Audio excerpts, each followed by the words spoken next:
Bonjour et bienvenue sur le podcast Explore Japon, le podcast qui explore le Japon sous toutes ses coutures. Des conseils voyage, de la culture ou bien de la vie de tous les jours en passant par l'apprentissage du japonais, partons ensemble une fois par semaine pour ce magnifique pays qu'est le Japon.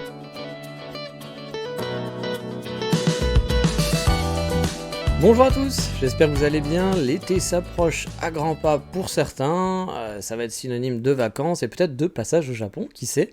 Pour moi, c'est synonyme plutôt, vous le savez, si vous écoutez le podcast, de plusieurs mois d'enfer, de t-shirts dégueux, de factures d'électricité à cause de la clim, bref, vous le savez, je kiffe pas l'été au Japon, c'est vraiment pas mon moment préféré, mais encore une fois, j'aime redire et redire que tout ce que je raconte, bien sûr, c'est personnel. Je connais certaines personnes qui kiffent l'été au Japon, qui apprécient vraiment ce moment, et qui vont par exemple ne pas aimer l'hiver au Japon. Alors que moi, c'est plutôt l'inverse. Sur Kyoto, moi, quand on me demande il fait froid l'hiver à Kyoto, je réponds non, pas du tout. J'ai pas mis une fois un manteau cet hiver, mais voilà, je suis pas frileux comme garçon. Alors que par contre, l'humidité, c'est ma kryptonite. Alors, pas forcément la chaleur, les chaleurs fortes qui tapent, mais moi, c'est plus l'humidité qui me fait du mal. Et vraiment, je le ressens avant tout le monde. C'est super relou. Mais par contre, voilà, je sais que l'hiver, les gens, quand je parle à des Français, ou même des Japonais, qui disent « Ah non, Kyoto, il fait froid l'hiver. » Ouais, moi, honnêtement, je ne trouve pas qu'il fasse vraiment froid. Je dis, j'ai pas mis une seule fois un manteau cet hiver. Bon, après, je suis un cas spécial pour le froid. Je vous dirais pas, non, venez, c'est tranquille. Mais parce qu'il neige aussi, parfois ici. Puis je pense que pour le commun des mortels, il fait quand même un petit peu froid. Mais j'avoue, non, moi c'est surtout l'été. L'été, c'est pas mon truc, malheureusement. Et ce qui est dommage, c'est que l'été dure longtemps. Oui, j'ai mal choisi mon pays que j'aime, pour le coup.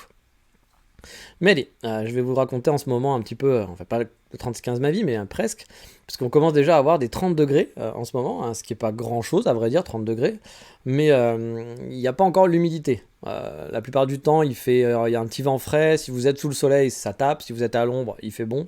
Donc voilà, on est un peu dans la période qui est encore bien, serait la période de l'été en France, j'ai envie de dire. Là où vous kiffez l'été en France, voilà, il fait chaud, mais sans plus, vous baladez dans la rue, c'est agréable. Voilà, là j'en suis à cette période-là, mais je pense que dans pas très longtemps, on va passer dans la période humide, et je commence déjà à ressentir un peu l'humidité de temps en temps, certains jours, et ça, j'aime moins. Mais je profite quand même un peu, avant de me transformer en un ours qui se cache sous la clim, et du coup on est retourné, encore une fois, à Takatsuki avec ma copine. On s'est fait un petit pique-nique cette fois sous les Koinobori. On avait préparé les sandwichs, voilà, la machine à faire des bulles. Oui, au 100 yen shop, je me suis acheté un genre de pistolet à bulles en forme de dinosaure de toute beauté, qui est vraiment sympa. Je kiffe, je suis un vrai enfant. Donc voilà, on s'est pas trop baladé. On s'est vraiment fait en mode pique-nique. Mais je compte bien revenir en solo pour être un peu plus en mode explorateur. Parce que les fois où j'y suis allé, c'était pour me balader principalement le long de cette rivière où on s'est posé. Puis ensuite dans la forêt qui est un peu plus sonore. Mais là, j'aimerais explorer un peu plus la ville, voilà, repérer un peu les quartiers, et surtout découvrir s'il y a un putain de bon coffee shop en ville. Oui, désolé pour ce mot putain, mais voilà, j'ai pas trouvé encore de bon coffee shop en ville. Pour l'instant, je les ai pas testés, mais j'ai regardé sur internet et j'ai pas trouvé un qui me semblait être un bon coffee shop. Alors qu'ils ont déjà juste 6 Starbucks rien que dans le centre. Alors, on va dire, s'il y a 6 Starbucks, il peut quand même y avoir un bon coffee shop qui se cache quelque part. Il y a des coffee shops, mais de bons coffee shops, et pour l'instant, je suis pas sûr. Donc, si vous habitez Takatsuki, ou que vous êtes un fan de Takatsuki, que vous passez tous vos étés là-bas, ou vos hivers, et que vous connaissez un très bon coffee shop, très bon, attention, ne m'envoyez pas dans un Kisaten juste parce que c'est le café des Japonais, je veux un bon coffee shop, eh bien, vous avez mon adresse, contactez-moi et vous ferez 1€. Pour ma prochaine exploration, je pourrai aller au moins me prendre un bon café. Et il faut dire qu'en plus, il y a une grande université en ville, ce qui en plus ramène les Starbucks, je pense. C'est pour ça qu'il y a autant de Starbucks, c'est une très grosse université. Et au passage, la semaine précédente, quand j'étais allé au début de la Golden Week, je n'avais pas croisé un seul étranger, un seul gaijin en ville. Mais vraiment pas un seul, c'était vraiment assez fou. Et puis même tout le monde me regardait en mode qu'est-ce qu'il fait là, voilà, il y avait plein de Japonais qui me regardaient en mode tiens, qu'est-ce qu'il fout là ce gaijin et tout, etc. Donc ça faisait vraiment la curiosité. Puis je retrouvais un peu ce que je ne retrouve pas à Kyoto, vous vous en doutez. À Kyoto, je ne suis pas une curiosité, des gaijins il y en a plein et on me prend pour un touriste, voilà, tout simplement. Mais là je retrouve un peu plus ce côté tiens, c'est qui lui, que j'aime bien. Je vous ai déjà dit que un peu bêtement, j'aimais bien ça. Donc voilà, là, effectivement, il y avait personne et tout. Donc j'étais quand même assez surpris parce que c'est une ville quand même qui est entre Osaka et Kyoto. C'est pas une ville touristique, mais tout de même, je me disais qu'il devait quand même y avoir des gaijins justement qui habitaient là parce que c'est une ville pratique pour habiter. Et donc là, voilà, quand je suis revenu là, la semaine dernière, j'en ai vu une dizaine. J'ai pas compris. Enfin, la semaine dernière. Là, vous avez écouté ce podcast, je l'enregistre, on est le week-end d'après, donc ça sera 2 semaines plus tard, voilà, pour les gens qui sont vraiment très carrés. Donc c'était il y a 2 semaines, en gros, quand vous allez écouter ce podcast, que j'étais à Takatsuki. Et là, j'en ai vraiment vu une dizaine, j'ai pas compris la différence, quoi. Du coup, c'est comme il y a eu un lâcher de gaijin pour fêter la Golden Week, je ne sais pas. Je sais pas si c'était des locaux, ou si c'était comme moi, des habitants de villes voisines qui venaient voir les Koinobori et le spectacle sur place, parce que c'est vrai qu'il était pas mal. Mais j'ai été choqué par le contraste entre les deux week-ends, qui étaient vraiment très différents en termes d'étrangers sur place. Bon, après, 10 gaijin, c'est pas non plus Kyoto, hein, vous vous en doutez. Hein. Mais quand même, quand je suis passé de zéro à genre tout le monde te regarde, t'as une curiosité, à finalement, bah, en croiser régulièrement, c'est vrai que c'était assez bizarre. Après, clairement, c'était pas des touristes qui étaient là. Hein. Je pense que certains devaient être étudiants et on a mis un peu de temps avant de découvrir qu'il y avait aussi. Je pense que ces étudiants ont dû mettre un peu de temps pour découvrir qu'il y avait cet event et c'est pour ça qu'ils étaient peut-être pas là le week-end dernier et qu'ils l'ont découvert avec leurs amis qui leur ont dit ah, en fait, t'as vu, ils ont fait un truc pendant la Golden Week, on est en vacances, on y va. Mais bon, voilà, pour le coup, c'était vraiment pas des touristes. Il y avait aussi beaucoup plus de monde, peut-être, le trip, voire le double, c'est sûr, mais voir le trip sur la rivière. Hein. Il y avait vraiment du monde cette fois-ci par rapport au week-end précédent. Mais ça restait un endroit et un moment agréable pour faire un pique-nique. Et il n'y avait pas de saloperie de tombi aussi, hein, vous savez, hein, les aigles que je déteste. Comme à Kyoto, qui vous piquent votre sandwich. Au passage, ce week-end-là, là où j'enregistre, donc une semaine plus tard pour vous, plus tôt pour vous, j'ai vu justement des petits gaijins se faire attaquer par un tombi sur la Kamogawa qui leur a piqué leur sandwich et qui est repassé après derrière pour leur piquer un sac plastique. Donc voilà, les fameux tombis de Kyoto que je déteste, qui sont aussi présents à Kamakura, hein, au passage, hein. Sûrement la même famille, des petites familles d'enculés. Voilà, ça c'est dit. Et donc là-bas, non, il y avait des pigeons à Akatsuki. Et puis petite anecdote toute simple et marrante, mais quand je suis arrivé à Akatsuki dans le centre, donc le premier gaijin que j'ai rencontré, et donc j'étais oh, surprise, eh bien c'était très drôle, parce que bon, lui c'était un local, il habitait ici, ça se voyait. Il était tout seul, pas de Megumi avec lui, etc. et autres. Hein, il se baladait tranquillement. Et du coup, il était là dans la rue, je le traverse, et il m'a regardé comme genre j'étais un peu l'élu, quoi. C'était très rigolo parce qu'on s'est regardé, il m'a regardé, et puis c'était genre waouh, un autre, il est là. Puis bon, il a vu que j'étais avec une japonaise, etc. Donc il a dû se dire ah bah tiens, lui il doit habiter ici, c'est pas un touriste, etc. Malgré que là, ça y est, je suis en mode touriste. Hein. J'ai mon short, mon t-shirt et ma casquette. J'ai le look du touriste américain pendant 3 mois. Là, je ressemble à un touriste américain, je ressemble à rien pendant 3 mois. Désolé pour nos amis américains, mais voilà, je ressemble à vraiment un vrai touriste. Là. Il me manque que le sac à dos, mais que je ne porte pas de sac à dos parce qu'en plus il fait trop chaud. Mais honnêtement, ça serait la panoplie avec l'appareil photo, la casquette, le t-shirt, le short, les Converse. Voilà, il me manque que les Crocs. Et là, je pourrais être un touriste allemand avec des chaussettes un peu plus haut. Oui, tout le monde aura le droit à sa petite réflexion raciste, hein, finalement. Mais non, mais voilà, là vraiment, j'ai ce look-là. Et je pense, mais quand même, quand il m'a vu que j'étais avec ma copine, et j'ai vu dans ses yeux le côté, genre, il m'a vraiment regardé du regard. C'est-à-dire, vous savez, comme vous voyez, genre dans les films un peu romantiques où vous allez regarder une fille ou un garçon, puis vous allez le suivre tout le long du trajet. Ça faisait vraiment ça un peu à marcher au ralenti, limite.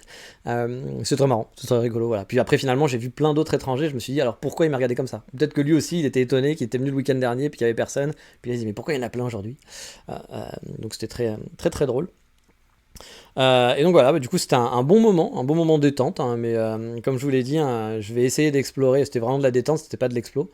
Je vais essayer d'explorer avant les grandes chaleurs, voilà, si je peux, parce que ça va pas tarder à arriver, puis il y a aussi la saison des pluies qui arrive là au mois de juin. Mais si j'ai le temps, je vais essayer d'aller explorer la ville un peu plus en profondeur pour voir son potentiel en termes de déménagement. Et en parlant de déménagement, on est tombé sur une émission de télé qui se baladait à Fushimi, dans le quartier de Fushimi. Alors Fushimi, c'est pas juste Fushimi Inari, il faut savoir c'est tout un quartier dans le sud de Kyoto. Enfin, c'est une ville même, je pense, hein, à la base.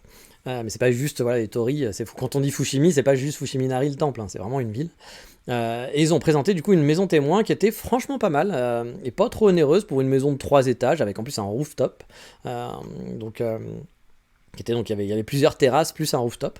Ça devait coûter dans les environs de 130 000 euros sans le terrain.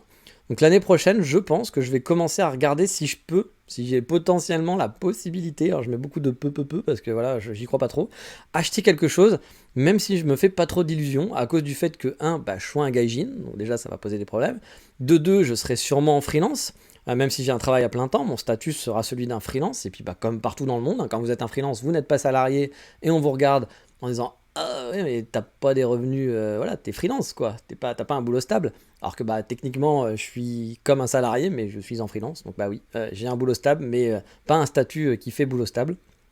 que ma copine a pas un boulot stable non plus, hein, comme vous le savez. Là, en plus, elle va peut-être retrouver un travail dans pas longtemps, donc yatta. Mais bon, pour l'instant, elle aura pas un gros boulot, elle travaille pas dans un bureau, dans une grosse entreprise, etc. Donc, bah, ça sera plus compliqué. Que j'ai pas d'économie, hein, voilà. Même si techniquement, le loyer que je paye actuellement pourrait largement rembourser l'emprunt de ce genre de maison au final. Et qu'ici on ne demande pas forcément d'avoir un apport pour acheter. Ça c'est plutôt le truc positif. Mais n'étant pas méga jeune, voilà, bah, les emprunts ici on fait souvent des emprunts sur 30-35 ans. Puis finalement quand vous regardez, moi j'ai un ami qui avait acheté par exemple, via sa copine aussi, parce que justement lui était freelance, donc il a pas pu, il était gaijin, il avait des bons revenus, mais bah, c'est sa copine qui a dû faire ça à son nom, parce que sinon ça serait pas passé. Mais voilà, finalement, le loyer qu'il payait là pour rembourser son emprunt, ça lui coûtait moins cher qu'un loyer normal pour avoir genre le double de maison, quoi. Là, il avait une maison avec un double de surface, là où il payait plus cher pour un appartement qui était bah, 2 fois plus petit dans un immeuble. Donc bah, pour lui, c'était tout gagnant. Mais moi, voilà, je pense que ça va être plus compliqué au vu de la situation de ma copine qui va pas m'aider beaucoup. Et puis bah, en plus, j'ai pas d'argent de côté, donc je peux pas me dire, bon allez, c'est pas grave, parce que je suis freelance, je sais pas quoi, regardez, je vous paye la moitié en cash. Je peux pas faire ça. Mais bon, sûrement que l'année prochaine, je vais me renseigner plus sérieusement sur les possibilités. Surtout que, bah, encore une fois, hein, je commence à être un peu vieux, donc 35 ou 30 ans de crédit, ça me fait aller quasiment jusqu'à mes 80 ans. Donc ils vont peut-être un peu dire, ouais, bah, 80 ans, mec, ouais, c'est pas. Hein, ils croient pas trop. Donc bon, ça paraît un peu compliqué. Ma copine étant plus jeune de 10 ans que moi, on est encore dans des bonnes périodes, je pense, pour si elle doit le faire, mais. Ah, pareil, est-ce que ça va passer ou pas, j'en sais rien. Mais je vais commencer à regarder les possibilités, que ce soit dans le neuf, ou combien coûterait d'acheter une maison qui est déjà existante, si c'est possible, si c'est compliqué, etc. Bref, je reste ouvert et je vais tester l'année prochaine, je pense, une fois que ma situation sera stabilisée, après le mariage, après mon visa qui aura changé, après être en full freelance, etc. Je pense que j'essaierai de voir qu'est-ce que je peux faire, parce que bah, on commence un peu à être dans la deadline, hein, je pense, si je veux pas acheter un truc cash, parce que de toute façon je peux pas, donc sauf si à un moment donné on sait pas ce qui arrivera dans la vie, mais voilà, faudrait que je commence à m'y mettre. Surtout qu'encore une fois, techniquement, financièrement, je pourrais payer tous les mois, ça serait un loyer qui serait beaucoup moins cher que ce que je paye maintenant pour plus grand, donc je pourrais. Mais voilà, tout est possible. Ça peut être du neuf, ça peut être dans la banlieue de Kyoto, ça peut être à Wakayama, ça peut être, je ne sais pas. Je suis ouvert vraiment à tout, toutes les possibilités sont possibles. Donc je vais commencer à me renseigner, puis bah, ça va aussi un peu conditionner la suite de l'avenir ici, parce que si finalement je ne peux pas acheter parce que c'est pas possible, voilà, parce que bah, on a testé tous les trucs et que c'est compliqué, sauf si j'achète un vieux truc pas cher et que je dois le rénover dans une campagne japonaise, ce qui est aussi une option. Hein. C'est pas, moi, je préfère habiter dans une ville, mais bon, pourquoi pas. Puis rénover, je suis pas du tout. Autant la famille de ma copine sont dans le bâtiment, moi, je suis pas du tout manuel pour ce genre de truc, donc j'ai aucune compétence là-dedans. Mais effectivement, on pourrait demander de l'aide à sa famille, mais bon, c'est pareil, c'est de l'aide, hein, c'est pas eux qui vont tout faire. Donc voilà, tout est possible, mais peut-être aussi que ça sera aussi l'occasion de se dire, bon bah voilà, on peut pas acheter maintenant, de toute façon, il faudra acheter que si par miracle j'ai une retombée d'argent qui arrive à un moment donné pour X raison. Mais en attendant, bah, il faut continuer la vie de locataire, il faut oublier de pouvoir acheter, et dans ces cas-là, bah, on verra où je déménage. Pareil, là, je suis ouvert à tout, mais sûrement que l'année prochaine, il y aura du changement. Voilà, je resterai sûrement pas dans dans le même appartement. Soit il y aura un changement de quartier, soit il y aura un changement de ville, soit il y aura un changement de achat et puis locataire, mais il y aura du changement. Et du coup, vous le suivrez et vous aurez bien sûr la suite des aventures dans ces moments-là. Et en toute honnêteté, hein, voilà, encore une fois, je me fais pas trop d'illusions, hein, mais bon, je vais tenter le coup. On sait jamais. Je suis ouvert à beaucoup de choses, hein, comme je vous dis, même quitter Kyoto, hein, voilà, pour vivre dans une plus petite ville, si ça me permet d'avoir un chez moi. Mais il faut que je prenne en compte aussi bah, l'activité, mes activités de guide, même si je suis pas guide encore, hein, mais j'ai quand même des demandes. Hein. Là, par exemple, j'ai eu plus de 10 000 euros de demandes. Par exemple, j'ai regardé combien ça aurait pu me rapporter d'être guide, que je refuse toutes parce que bah, actuellement je ne guide pas. Et ben j'aurais pu gagner déjà 10 000 euros. Alors, c'est pas assez pour travailler, mais vu que je fais pas la promotion de mon activité, c'est quand même pas mal déjà de se dire que j'avais pour 10 000 euros de clients sans faire aucune promo. Voilà, j'en ai pas parlé à un seul moment à personne. J'ai jamais donné l'adresse de mon site, je crois, sur le podcast, par exemple. Donc les gens qui tombent dessus par hasard. Voilà. Ou alors ont cliqué, sont allés chercher vraiment. Donc il y aurait peut-être moyen de faire quelque chose. Mais bon, si j'habite pas Kyoto ou Tokyo, par exemple, être guide, bah, au Japon, c'est beaucoup plus compliqué. Voilà, pour en faire vraiment une activité pérenne, bah, c'est quand même un peu compliqué. Puis c'est pas forcément un de mes rêves hein, d'être guide non plus. Ça serait plus un filet de sauvetage au cas où je perds mon travail, voilà, on sait jamais. Hein. Et que, bah voilà, comme je vous dis, hein, Tokyo et Kyoto sont un peu les deux seules villes qui en permettent de faire une activité sécure à plein temps. Et puis après, il y a beaucoup de guides de Kyoto qui ne vivent pas à Kyoto aussi, hein, qui sont en banlieue d'Osaka. Même les 3 quarts des guides de Kyoto n'habitent pas Kyoto finalement. Tous ceux que je connais, moi, il n'y en a aucun qui habite sur Kyoto.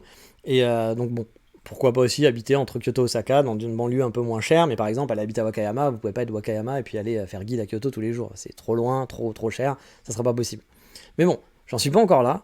Il faudra sûrement que je déménage cette année en plus, hein, quand je changerai de visa. Bref, ça fera des épisodes pour Explore Japon, quoi qu'il arrive.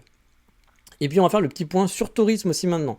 Je vous ai déjà parlé de ma cantine qui pendant un temps n'acceptait plus d'étrangers dans un épisode et vous avez expliqué le pourquoi. Pourquoi c'était pas parce qu'ils étaient racistes, etc. Mais vous saviez aussi, si vous avez continué d'écouter, qu'ils acceptent à nouveau les étrangers. Mais après l'incident des Italiens dont je vous ai aussi parlé, qui étaient venus à 10 dans un petit izakaya et qui n'avaient pas écouté les recommandations du proprio et fait chier tous les clients, je vous ai raconté cette anecdote donc je ne vais pas revenir là-dessus. Italien, encore une fois, désolé pour les amis italiens, mais apparemment vous n'êtes pas les gens les plus polis de la galaxie, en tout cas pas sur Kyoto. Cette fois-ci, c'est d'autres touristes qui ont fait le coup au moment de payer, ils n'avaient pas de cash. Donc, puis là-bas, on ne paye que par cash dans ce restaurant. C'est le côté négatif, mais effectivement, c'est cash ou paypay. Et du coup, ils se sont dit, on va aller retirer de l'argent. Et puis, vous vous doutez qu'ils ne sont jamais revenus. Alors, ne vous étonnez pas ensuite que des restaurateurs refusent les étrangers. Et le truc qui est marrant, c'est que j'en ai parlé à quelqu'un qui m'a répondu par oui, ça arrive, hein, de là à non, stop, c'est pas oui, ça arrive, je vous arrête tout de suite. Ici, ça arrive pas. Il y a plein de comportements pour nous occidentaux qu'on minimise, mais qui sont vraiment pas normaux ici. Je suis toujours outré, par exemple, de voir qu'en France, parfois sur des mauvais comportements, on va minimiser. Genre, ah oui, mais. Ah, non, il n'y a pas de mais. Le jeune délinquant, il a fait ça, oui, mais c'est pas si grave, puis c'est pas sa faute. Mais non, je suis désolé. Il y a plein de gens qui ont les mêmes situations, puis qui font pas ça. Et c'est sa faute, on peut pas trouver des excuses sans arrêt. Alors, je vais sûrement avoir des gens qui vont venir en disant mais c'est pas bien ce que tu dis, etc. Mais moi je suis désolé, quand tu fais quelque chose de mal, il faut l'assumer. On peut pas après dire oui mais tu te rends compte, il a une enfance pas facile, et puis en tant que machin, on ne l'accepte pas dans la société. Oui mais il a un voisin qui est exactement pareil que lui, et lui il fait pas ça. Et pourquoi lui il aurait une excuse ? Je suis désolé, moi frapper, voler, insulter, être incivil, c'est grave. Partir sans payer, c'est grave. Et ça se fait pas ici. Alors vous me direz, chez nous non plus, hein. Sauf que nous, on l'accepte plus. Parce que ça arrive de temps en temps. Alors on dit oui, c'est pas cool. Bien sûr, vous n'allez pas dire non, ça va, il va pas gueuler pour ça. Bien sûr que tout le monde pense que c'est pas cool. Mais on va dire c'est pas la mort. Sauf qu'ici, ce genre de comportement, ça n'existe pas. Donc pour eux, c'est une vraie agression. C'est une vraie agression qui leur arrive. On va pas faire de scandale dans un établissement, on va pas gueuler, on va pas râler. Ce qui peut vous paraître normal chez vous, ou chez moi avant en tout cas, ne sera pas ici. Et ça, les gens ont tendance à oublier qu'il y a des différences culturelles et que c'est pas des choses normales ici. Donc le restaurateur, moi que je connais, était vraiment choqué de ce comportement et vraiment énervé, au point d'en parler dans un post sur son compte Insta, alors que c'est des trucs qu'il fait pas spécialement, même jamais quoi. Et c'est comme ça qu'on arrive à fermer certaines ruelles privatives dans Kyoto, à foutre des bâches géantes devant les Lawson pour éviter que les gens fassent n'importe quoi au milieu de la rue, et faire chier les locaux finalement, et gêner les locaux qui eux vivent sur place, donc voilà. Ou même j'avais vu un autre spot à la télé avec vue sur un torii. Je sais, il y avait une route dangereuse, effectivement, c'était une route très rapide avec un virage, donc qui était très dangereux. Il y avait un spot avec un joli torii qu'on voyait au bout de la route, enfin de l'autre côté de la route. Et du coup, les Japonais, vu que c'était un peu dangereux parce que les gaijins traversaient un peu n'importe où, avaient foutu des panneaux pour dire attention, c'est dangereux. Puis ils ont vu que ça marchait pas, donc ils ont mis des barrières pour éviter que les gens traversent. Sauf que vous le savez, une petite barrière qui arrive à hauteur de genou, ça va pas gêner Jean-Michel à aller traverser pour faire son joli selfie quoi. Et donc du coup les touristes étrangers s'en foutent des barrières, donc voilà, ils ont continué à traverser, à enjamber, puis c'est pas la mort, ça va, moi c'est bon, hein, je sais que je vais faire attention, hein, etc. Sauf que la plupart des gens ne le feront pas, et forcément les Japonais commencent à être un peu énervés de ce genre de comportement qui est respectueux. Ici, s'il y a une barrière, on la traverse pas, sauf à Osaka, mais voilà, en règle générale, si on vous dit de pas faire quelque chose, vous le faites pas. Ça veut pas dire que tous les Japonais vont pas le faire, vont suivre la règle, et bien sûr qu'il y a aussi des brebis galeuses entre parenthèses, que c'est pas non plus, encore une fois, pas non plus leur cracher à la figure aux gens qui font ça. Mais les 3/4, 90% des gens ne le feront pas. Alors que nous, c'est plus l'inverse. T'as au moins la moitié des gens, voire 70%, qui vont dire c'est bon, ça va, c'est juste traverser une rue, puis fais attention, quoi. Voilà. Mais sauf que c'est pas une histoire de toi, c'est une histoire de groupe. Voilà. Et du coup, tous ces trucs-là commencent à agacer un peu. Et je le ressens quand même dans la vie de tous les jours. On n'est pas arrivé à un niveau genre où tout le monde est raciste, les étrangers dehors, etc. Mais il y a un agacement. Il y a des agacements qui commencent à monter, parce c'est pas que les gens sont plus incivils, même si je pense que les étrangers, en général, nos sociétés occidentales sont de moins en moins respectueuses. Moi, je l'ai vu, en tout cas, personnellement, c'est un truc que j'ai ressenti. Dans les cafés, avant, quand tu allais dans un café, tu avais personne qui se permettait de mettre l'audio à fond de son speaker pour faire une réunion, ou prendre son téléphone et téléphoner en faisant les 100 pas. Ça, avant, ça n'existait pas. Maintenant, ça existe. C'est des comportements qui existent. Et c'est des comportements qui deviennent de plus en plus normaux. C'est-à-dire que si vous allez gueuler pour ça, bah, c'est limite vous qui allez vous faire engueuler en disant bah attends, ça va, t'es chiant, tu te prends pour qui ça va, t'es Captain Oblivious. Alors que bah non, c'est juste respecte les gens qui sont en société, tu respectes les gens autour. C'est la moindre des choses. Mais de moins en moins. Là, par exemple, ici, si vous téléphonez dans un resto au Japon, quelqu'un va vous dire bah, sortez s'il vous plaît, monsieur, parce que bah, tu n'as pas à téléphoner. Oui, mais je parle pas fort. On s'en fout que tu parles pas fort. C'est juste, tu n'as pas à téléphoner à l'intérieur. Tu parles dehors. Tu vas dehors et tu fais moins chez les gens, tout simplement. Sauf que chez nous, bah, encore une fois, c'est oui, mais moi je. Et oui, mais encore une fois, moi je, non, ça n'existe pas. Le moi je n'existe pas. C'est un groupe. Vous aimez pas, hein, vous avez le choix. Hein. Mais à Rome, fait comme les Romains, tout simplement. Sauf que le problème, c'est que bon, ça souvent, on a un peu tendance à l'oublier. Et donc, bah, ça crée de plus en plus de problèmes. Alors bien sûr, hein, faut pas non plus généraliser, rendre ça à l'extrême et dire ah, ça y est, tous les Japonais en peuvent plus des touristes. C'est pas vrai. On n'est pas non plus dans une étape où genre c'est la guerre, tout le monde veut que les touristes s'en aillent, que ça. Non, on n'est pas là. Mais il y a des comportements et des choses qui vont changer et qui changent de plus en plus. Il va y avoir une certaine méfiance parfois de certaines personnes et donc un climat un peu plus délétère. Et puis bah, ceux qui vont sûrement le plus en souffrir, c'est moi, c'est les gens qui habitent au Japon et qui sont étrangers, parce que nous on sera considérés comme des touristes, on aura la mauvaise image des mauvais touristes, sachant que les mauvais touristes, encore une fois, attention, faut pas généraliser, hein. C'est pas 90% des touristes, hein. C'est 20-30% de touristes, mais vu qu'il y a beaucoup de touristes, bah ça fait beaucoup de gens, sachant qu'on est dans un pays où on fait pas de vagues, où il n'y a pas trop de problèmes, bah 20-30% d'une petite minorité de gens qui viennent, bah ça se voit, malheureusement ça se voit beaucoup. Donc c'est un peu dommage. Alors bien sûr, hein, comme je vous dis, hein, tous les touristes ne sont pas irrespectueux, hein, mais encore une fois, la masse, bah, ça amène l'irrespect et ce sentiment de certains comportements, genre traverser n'importe où. Bah, voilà, c'est pas grave, mais pour les Japonais en général, c'est choquant de ne pas respecter les règles. Et on risque malheureusement d'avoir de plus en plus de choses comme ça. J'ai même lu des gens dire que les Japonais étaient cons de bâcher la vue du Fuji. Ouais, vraiment, j'ai vu ça. Qu'ils devaient plutôt aménager des espaces pour les touristes. Sérieusement, j'étais sur le cul en lisant ça. Donc t'as des gens qui viennent faire chier les locaux en ayant des comportements irrespectueux, en se mettant en plein milieu de la route, en faisant chier, etc. pour pouvoir faire un putain de selfie qu'il y a des milliers de personnes qui ont déjà fait. Et la faute en revient aux Japonais qui auraient dû installer une passerelle pour que les touristes puissent continuer à faire leurs selfies. Ouais, non, enfin, parfois j'hallucine de l'autocentrisme qu'on a dans nos sociétés au point de jamais se remettre en question et de se dire ouais, on est un peu con de venir par centaines juste pour faire une putain de photo et faire chier les locaux. Voilà. Non, c'est les locaux qui savent pas s'adapter, forcément. Moi, je trouve ça un peu triste quand même, ce genre de réflexion, même si, ok, on peut en débattre, ça peut s'expliquer, mais quand même, on peut faire une putain de photo avec le mont Fuji derrière un Lawson, quoi. Enfin, sérieusement, est-ce qu'on a besoin d'en arriver là, quoi? Bon, après, c'est que mon avis, hein, bien entendu, hein, vous pouvez être totalement en désaccord avec, mais perso, moi, tous ces comportements et ces façons de penser me réconcilient pas forcément avec la vie à l'étranger et les touristes. Et ne me faites pas dire ce que j'ai pas dit, hein. C'était pas parce que je vis ici que je pense ça. Quand je venais ici en touriste, il y avait beaucoup de touristes qui me faisaient, entre guillemets, honte dans leur comportement. Après, là aussi, hein, il ne faut pas généraliser encore une fois, je veux bien le préciser. Hein, tous les touristes ne sont pas respectueux. Hein. Beaucoup font très attention et essayent de faire au mieux. Je pense même que c'est la grande majorité qui est dans ce cas-là.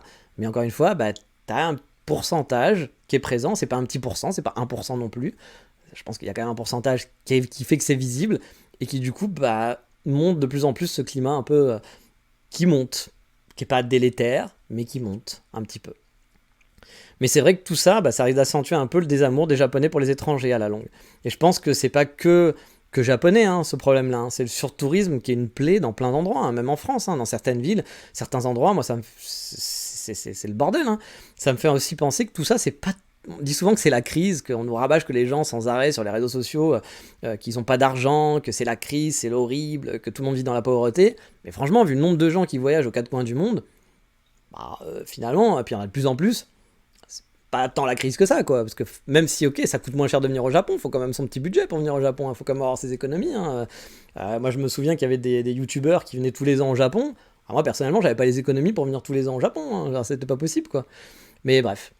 C'est la vie, c'est comme ça, il faut faire avec, mais j'espère juste que voilà, je sais pas quelle solution va être appliquée, je pense que ce sera pas des bonnes solutions quoi qu'il arrive, là j'ai déjà entendu parler des solutions de faire payer plus cher et ils en ont parlé à la télé japonaise, hein, de faire payer les touristes étrangers plus cher au resto, par exemple bah, un japonais paierait 6 000 yens et puis un touriste paierait 7 ou 8 000 yens pour le même plat, voilà, parce que bah, ça pose aussi des problèmes, hein. Là c'est plus des problèmes de yens et de surtourisme du coup, c'est que bah, par exemple les japonais qui ont voulu aller en vacances à la Golden Week, c'était très compliqué, parce que bah, tous les hôtels étaient blindés, tous les hôtels coûtaient très très cher pour un japonais, parce que pour vous c'est pas cher en ce moment, mais pour un japonais bah, c'est très cher, et du coup bah, ça joue contre, alors, effectivement, les gens qui travaillent dans le tourisme ils sont contents, ils se frottent les mains, ouh yallah, mais pour tous les autres, bah, partir en vacances c'est compliqué, voilà. Donc bah du coup effectivement il y a un petit, vous savez le Japon est quand même aussi une société de protectionniste, hein. Donc bah du coup effectivement ce sentiment de protectionnisme risque de s'accentuer petit à petit parce que bah ça va pas dans le bon sens malheureusement pour eux. C'est pas forcément une solution que je trouve bien, mais après voilà, il y a des solutions comme ça qui vont arriver malheureusement, comme de bâcher le Lawson, c'est un peu con, mais c'est comme ça, voilà. Après, voilà, je dis pas attention, hein, les touristes c'est de la merde et les japonais ils sont super, hein, c'est pas ce que je raconte, hein. Par exemple, moi à Kyoto, ça me fait marrer de voir ces campagnes de pub anti, un peu touristes pour dire ah, touriste, prends pas tes valises quand tu prends le bus, ah, touriste, fais attention, ah, touriste, sois poli, ah, touriste, ne jette pas tes mégots dans la rue. Y a pas que des touristes hein, qui jettent les mégots dans la rue, hein. Moi j'ai vu pas mal de japonais de temps en temps y aller et puis ils s'en foutent, hein. C'est pour ça, genre cibler le touriste un peu facile. Et puis en plus, j'ai envie de te dire, maire de Kyoto, qui donne des permis à foison, il n'y a que des hôtels qui s'ouvrent à Kyoto, si vraiment tu veux combattre le surtourisme, mets moins d'hôtels. Voilà, parce que là, honnêtement, c'est une ville d'hôtels Kyoto maintenant, hein. Ça se transforme en ville d'hôtels.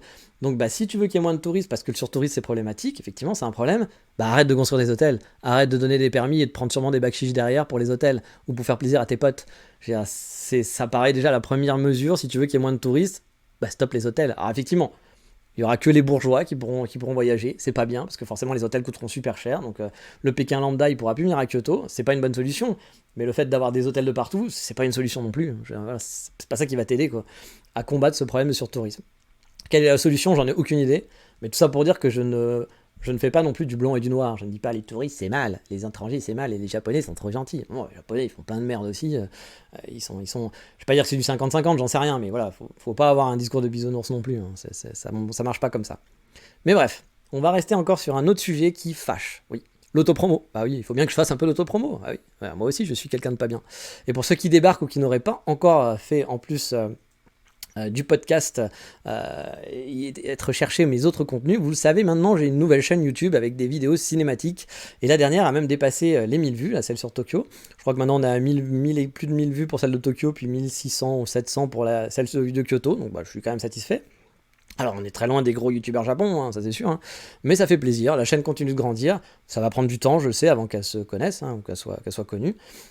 Mais là j'essaye de pousser un peu plus, hein, contrairement au podcast où j'avais jamais fait de promo, là j'essaye d'en faire un petit peu, alors pas que sur le podcast, mais j'essaye aussi d'aller dans les groupes Facebook, de poster les trucs. J'aime pas faire ça honnêtement, mais bon, ça marche, hein, y a des gens qui découvrent, et puis j'ai des très très bons commentaires, franchement il y a des commentaires qui font vraiment plaisir, qui m'encouragent à continuer, qui sont même des meilleurs commentaires que ce que j'avais eu pour le podcast par exemple. Donc bah voilà, ça me donne envie de continuer, puis j'ai des idées, donc voilà. Je pense vraiment que les vidéos sont de qualité, puis qu'elles proposent quelque chose de différent. Donc si vous voulez donner un coup de pouce, même si vous aimez pas regarder les vidéos, je sais c'est mal, hein, voilà, mais on est encore une fois là, on est dans le mal, hein, c'est l'autopromo. Bah n'hésitez pas à en parler, même si les vidéos c'est pas votre truc, n'hésitez pas à aller la voir, liker, partager, commenter. Même si les vidéos c'est pas votre truc, si vous aimez ce que je fais sur le podcast, bah mine de rien, ça motive pour continuer de faire tout ça. Parce que bah, encore une fois, hein, je gagne pas d'argent avec ça, ça me fait perdre beaucoup de temps. Donc bah voilà, c'est quand même une source de motivation pour la suite. Donc voilà, si c'est pas le cas, si vous n'avez pas vu, bah, n'hésitez pas à me donner de la force, ça fera plaisir. Là je commence à travailler sur la nouvelle vidéo qui sera, fallait que j'en fasse une vidéo là-dessus sur les coffee shops, bah oui, mais je vais pas vous présenter une liste de coffee shops, ce sera une vidéo sur pourquoi j'aime le café au Japon, voilà, je pense que ce sera la prochaine. Et par contre je vais peut-être, ce n'est pas encore sûr, mais pour ceux qui sont moins longues vidéos de 10 minutes cinématiques, je vais peut-être faire des shorts, donc c'est les genres de réels, les formats courts de moins d'une minute, où là je vais justement les présenter des lieux en moins d'une minute, de lieux que j'aime bien. Voilà, donc ça va être sûrement des cafés, des restos, des endroits. On va voir. Et je pense que bah voilà, ça va être très rapide à regarder, plus sympa, puis ça permet d'avoir un contenu un peu différent. Puis ça permet aussi de mettre un peu de contenu plus régulier qu'une fois par mois, parce que bah, faire des vidéos, ça prend du temps. Une grosse vidéo comme ça, c'est quand même du temps.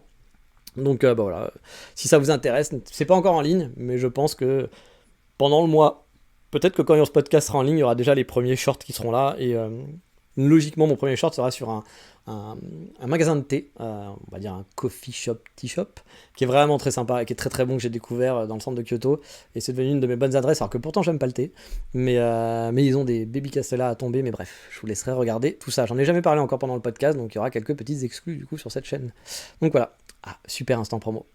Et dernière 36-15, avant de partir au topic. En ce moment, il y a pas mal de gens que je connais qui rentrent en France.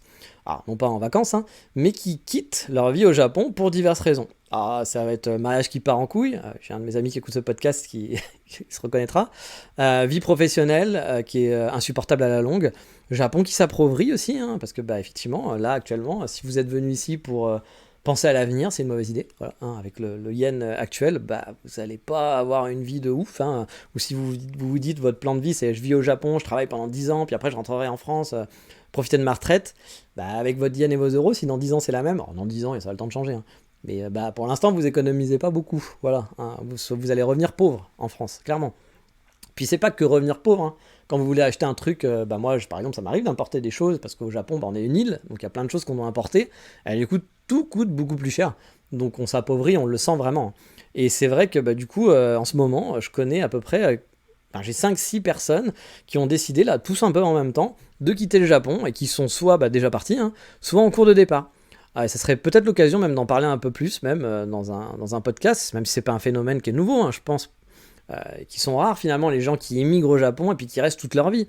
Sûrement que la plupart qui tentent l'aventure, finalement, au bout de quelques années, bah, changent de fusil d'épaule pour diverses raisons. Et encore une fois, hein, il n'y a rien de mal à ça. Le Japon, c'est pas une fin en soi. Vous pouvez être fan du Japon, vous pouvez kiffer le Japon, vous pouvez avoir aimé vivre au Japon, mais peut-être qu'il y a une vie meilleure qui vous attend ailleurs. Et moi, ce que je dis toujours, c'est bah, ce qui est important, c'est de vivre bien. C'est pas de vivre au Japon. Voilà. Donc, si vous êtes au Japon puis que votre vie, finalement, oui, il y a des bons côtés, mais il y a plein de trucs qui font que vous êtes stressé dans la vie tous les jours, bah, c'est peut-être pas une bonne chose. Mais peut-être que je ferai un épisode là-dessus sur le pourquoi j'ai vu des gens partir et puis qu'est-ce qui peut être problématique. Et c'est souvent, hein, on le sait, hein, c'est le boulot. Ça peut être un mariage, effectivement, hein, comme mon ami là, qui a un mariage qui se passe mal. Puis bah, les visas, souvent, hein, sont liés au visa mariage de beaucoup de gens. Donc bah, si le visa passe mal, se passe mal. Le boulot, c'est souvent la plupart des cas. Mais là, je vous dis, ouais, j'ai 5 6 personnes. C'est assez marrant parce que tout est arrivé d'un coup, là, sur 1 ou 2 mois, qui sont rentrés ou qui sont en train de rentrer. Donc, encore une fois, hein, c'est pas un phénomène lié à maintenant. Mais voilà, ça arrive de temps en temps, puis là c'est par pack, je sais pas pourquoi, dans les personnes que je connais, mais après, bon, il y a plein de personnes que je connais pas qui viennent et qui. Puis il y a plein de gens qui restent pas longtemps aussi, hein, qui ont prévu de venir quelques années, mais qui n'ont pas forcément prévu de faire leur vie ici, ad vitam. Donc, mais voilà, ce sera peut-être l'occasion un jour d'en parler de tout ça. Mais bon, il y a diverses raisons, je ferai peut-être un podcast, allez, je me le note, je ferai un podcast là-dessus. Mais cette fois, zou, partons dans le topic du jour, fini le 36-15 ma vie. Et on va parler des snacks, parlons un peu de bouffe. Alors je vais pas vous faire la tournée des Grands-Ducs, hein, surtout que honnêtement je ne me recommanderais pas en tant qu'influenceur culinaire Japon. Voilà, clairement, je suis pas autant influenceur coffee shop, ok, vous pouvez me suivre, allez-y, y a pas de... ça marche, ça fonctionne. Autant influenceur bouffe Japon, ouais, je pense que je vaudrais un Louis San. Bon, je sais qu'il y a des gens qui adorent Louis San, mais Louis San qui raconte beaucoup de conneries a priori. Encore une fois, je suis méchant avec Louis San, je ne connais pas. J'ai jamais regardé. Honnêtement, j'ai regardé une fois une vidéo de lui où il présentait sa maison, voilà, qu'il avait acheté une maison, etc. Et bon, j'avais trouvé ça un peu nul, mais parce que ça me parle pas. Mais genre, je voyais le mec, il était là, regardez, je vais faire mon studio Pokémon. Ça fait très genre pour faire des vues, quoi. Parce que bah oui, on se doute que les gens qui écoutent du Japon, il y a soit les mecs qui sont fans de la cérémonie du thé, ou les mecs qui sont fans de Pikachu et de Naruto. C'est un peu con de dire ça, mais il y a quand même beaucoup de gens qui sont fans du Japon à cause de ça. Et donc ça faisait un peu vraiment genre, je fais des trucs pour faire de la vue. Bah, après, il avait pas l'air désagréable hein, comme garçon. Mais j'ai entendu beaucoup de choses sur lui, qui sont vraies ou pas, j'en sais rien. Mais c'est vrai que j'ai souvent entendu des gens râler parce qu'il disait beaucoup de conneries, a priori, dans ses vidéos. Donc bon, c'est pour ça que je tape sur lui, mais honnêtement, je ne connais pas, donc c'est vraiment méchant de ma part, parce que je ne sais pas du tout ce qu'il fait, j'ai jamais regardé. Voilà, donc je peux pas juger si c'est vraiment des conneries ce qu'il raconte ou pas. Voilà, donc voilà, je me suis auto-tapé parce qu'il faut arrêter de dire des bêtises. Mais bref, voilà, je ne serai pas influenceur culinaire, ça par contre vous pouvez le croire, c'est sûr à 100%, ça serait pas mon truc. Vous le savez, moi je mange pas mal de conneries, et pas forcément en mode Japon, ramen, soba, sushi, Naruto, Ishi, voilà, non, c'est pas ça.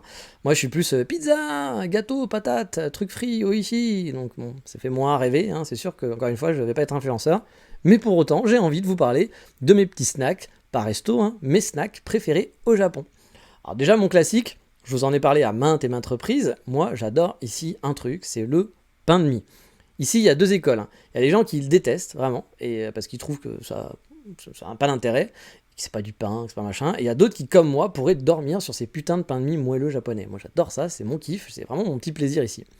J'adore leur concept de grosses tranches de pain de mie, en taille 5 ou 4, qui font l'allié parfait du petit déjeuner. Oui, ça fait un peu publicité pour Nesquik, mais voilà. Mais il y a de très bons pains de mie en plus. Bien sûr, il y a le classique en combini hein, qui fait le job. Mais il y a des boulangeries spécialisées en pain de mie qui en ont des vraiment à tomber. J'ai une super adresse à Kyoto qui est... Bah non, je vous la donnerai pas, je la partagerai pas parce que c'est déjà compliqué de s'approvisionner pour moi là-bas. Donc j'ai pas envie de rajouter la touche touriste dessus qui va aller tester le truc, même si bon, je suis très loin d'être un influenceur. Là, mais bon, c'est jamais, il y a peut-être un mec qui va l'écouter, qui va en parler à un autre mec. Et j'ai déjà vu des infos que je filais qui étaient genre 2 semaines après sur des gros comptes. Donc, bon, ça doit pouvoir arriver, malheureusement, ou heureusement, j'en sais rien, tant mieux pour eux. Mais bref, j'ai pas envie que vous alliez dans cette super pain de mie parce que c'est mon pain de mie, voilà, et j'ai envie de le garder encore un peu. Et en plus, sachant que je vous dis, c'est déjà compliqué d'y aller parce qu'il y a les Japonais qui font la queue, etc. Donc souvent, moi, quand j'y vais, il n'y a pas grand-chose. Mais ils font différents pains de mie, dont un qui est quand je le couple à mon toaster de l'espace, parce que c'est différents pains de mie, avec des mie différentes, avec un peu de beurre salé. Ça me fait commencer la journée par le sourire, vraiment, hein, voire le soir aussi. Alors je commence pas ma journée le soir, quoique. Mais il est pas rare que pendant mon boulot, je me fasse une petite tartine grillée, voilà, entre deux réunions. Et j'avoue, c'est mon petit kiff. Et le pain de mie au Japon, ouais, c'est mon dada. Pour les snacks, l'allié parfait, honnêtement, vous le savez, vous en doutez pour tous ceux qui sont venus au Japon, c'est aussi le combini. Vous avez des centaines de snacks salés, un peu chelous parfois à essayer, plus bien sûr des pâtisseries qui changent régulièrement au fil des saisons, car oui, le Japon, il faut changer, il faut de la nouveauté Instagram, il faut que ça soit fashion, oblige, voilà, il faut que ça passe à la télé, il faut le nouveau truc que les gens vont parler. Mais en bon consommateur, eh bien, je me fais souvent avoir moi aussi, hein, je ne suis pas mieux que tout le monde, et je teste moi aussi les nouveautés. Là dernièrement, on avait par exemple un chou crème, oui ici on dit pas chou à la crème, on dit chou crème, comme on dit millefille et pas millefeuille. Ça, j'ai toujours expliqué à ma copine qu'on pouvait pas dire millefille, voilà, ça ne se dit pas, je vais pas dire je mangeais millefille, ça fait quand même vieux film de cannibale, enfin vieux film de cannibale porno du coup, plutôt millefille, ça fait un peu bizarre. Mais bref, ça me fait toujours marrer quand t'as dit millefille, ou même il y en a d'autres qui disent millefille, non mais c'est millefeuille, pas millefille. Et donc chou crème, donc maintenant je dis chou crème moi aussi. Même si je me suis battu, j'ai perdu ce combat contre le millefille, non, j'y arrive pas, mais le chou crème, j'avoue, j'ai perdu ce combat. Mais donc voilà, ils en ont des régulièrement qui sont pas mauvais. Là, en ce moment, il y en a un qui est même en forme de copeaux de chocolat au-dessus, avec une bonne crème, avec des petits morceaux de vanille à l'intérieur. Bref, on a régulièrement des trucs du genre cannelé ou même kunyaman. Oui, il y a du kunyaman dans les 7-Eleven. Bref, c'est vrai que pour varier les plaisirs, c'est pas si mal, même si c'est pas la meilleure pâtisserie que vous allez manger, hein, c'est sûr, on est très loin d'une bonne boulangerie et autre. Mais snack, c'est un snack, ça veut bien dire, c'est un truc, c'est le truc que tu manges comme ça un peu, voilà, tu vas pas pour genre te péter le bide ou te dire oh putain, c'était le meilleur truc de ma vie, mais pour petit plaisir comme ça vite fait, bah ça fait vraiment le boulot. J'aime bien aussi de temps en temps, entre autres, manger leur taiyaki, alors les poissons fourrés à l'anko. Moi j'ai un shop qui en fait des artisanales que j'aime vraiment bien, en mode gaufrette chaude très croquante, mais au combini, croquante, craquante, voilà, on va faire avec l'accent, mais au combini c'est plus, pas croquant, c'est moelleux, voilà, moelleux et froid, donc c'est la guerre, quoi, c'est la guerre entre celui qui va aimer le taiyaki moelleux et froid et celui qui va faire le croquant et chaud. Mais de temps en temps, bah, j'aime bien acheter et grignoter aussi le soir en bossant ces petites taiyaki de combini qui sont vraiment genre un truc, tu prends le poisson, c'est blablabla, ça donne pas trop envie hein, quand tu le vois comme ça, mais franchement, ça fait le boulot, voilà, puis c'est assez bon, ça fait plaisir. Dans ma top liste au Japon, voilà, j'en mange pas mal, hein, je dois l'avouer, c'est les donuts ici. Même me parlez surtout pas de Mister Donuts, qui est une chaîne de donuts au Japon, moi je trouve ça sans goût. Mais alors vraiment, je trouve que ça n'a aucun goût, Mister Donut. Je ne comprends pas les gens qui... Encore une fois, vous aimez, si vous kiffez Mister Donut, faites votre kiff. Hein. Vous n'allez pas dire, bah non, cet enculé, il a dit qu'il aimait pas Mister Donut. Ou, ah, j'irai jamais de ma vie. Non, testez, puis peut-être que vous allez kiffer. Mais moi, vraiment, Mister Donut, c'est le genre de truc... Bah, c'est comme aller boire un café au Starbucks ou chez Trulli, quoi. Pour moi, ça n'a pas d'intérêt. C'est plutôt rien faire. Genre, je préfère mourir de faim que... Non, je vais peut-être pas déconner. Mais voilà, franchement, pour moi, ça n'a pas de goût. Voilà, j'ai aucun plaisir à me dire, tiens, je vais m'acheter un donut chez Mister Donut. Je vais le manger, je vais être là, je vais faire... Bon, voilà, tout ça pour ça, voilà. Et encore moins Koei Donuts, que les influenceurs vont sûrement dans le meilleur donut de Kyoto.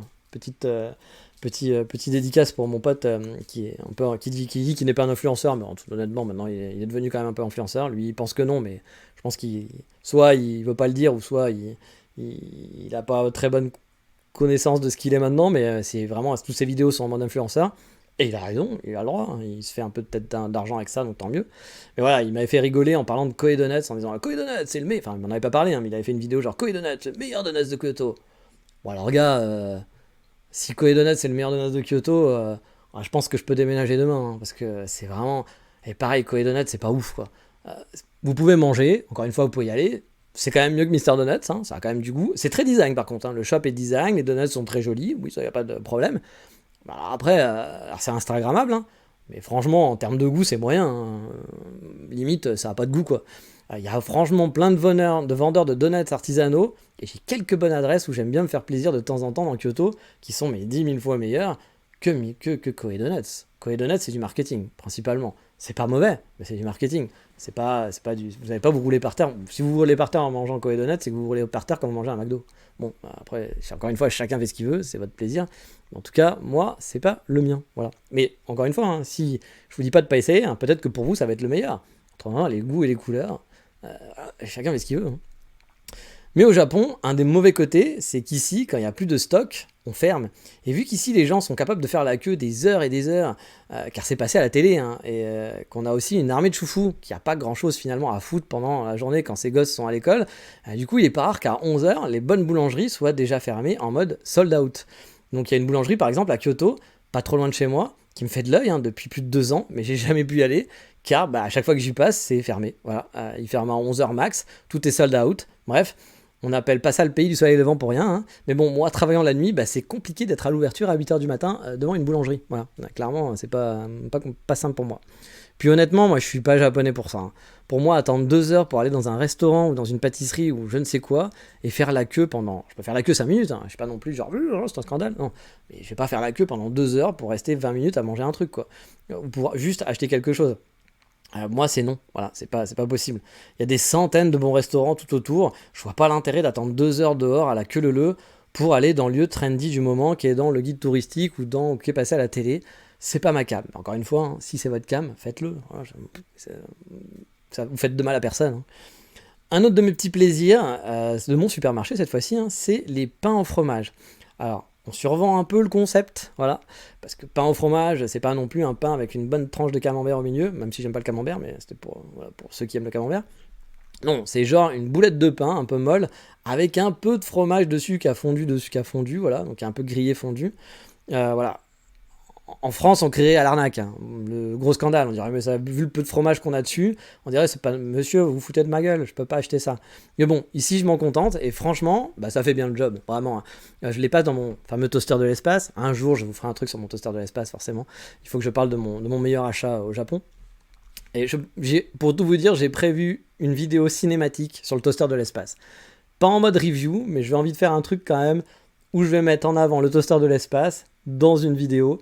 J'ai des petites idées pour ça, parce que je veux pas faire non plus la review en disant alors là tu vois quand tu appuies sur le bouton 4 tu peux le faire chauffer, tu peux faire des French toast. Non, mais j'ai envie de vous partager et de vous montrer ce plaisir que j'ai avec ce fameux toaster de l'espace qui est mon meilleur achat au Japon à 200% clairement.